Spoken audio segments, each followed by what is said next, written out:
আজকে আপনাদেরকে তৈরি করে দেখাবো আটা দিয়ে তৈরি গরিবের গোলাপ জামুন রেসিপি। এই রেসিপিটা এতটাই পারফেক্ট হয় যে মিষ্টির দোকানের মিষ্টিকেও হার মানিয়ে দিবে। তো হাফ কাপ আটা নিয়েছি, তার সাথে হাফ কাপ গুঁড়া দুধ, তার সাথে 1/4 টিস্পুন নিয়েছি বেকিং সোডা, চেলে নিয়েছি, তার সাথে আমি 1 টেবিল চামচ মতো দিয়ে দিলাম ঘি।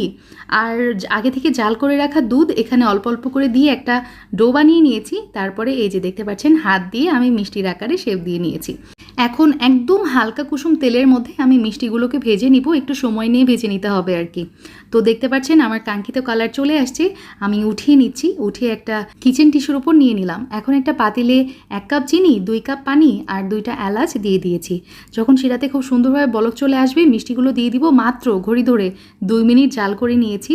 তারপর চুলাটা অফ করে ঢাকনা দিয়ে এই যে দেখতে পাচ্ছেন আধা ঘন্টা থেকে 1 ঘন্টা পরেই দেখবেন ম্যাজিক, মিষ্টিগুলা ফুলে ডাবল হয়ে গেছে। এতটাই রসালো হয়েছিল যে আর এতটাই পারফেক্ট, মুখে দিলেই মিলিয়ে যাচ্ছে।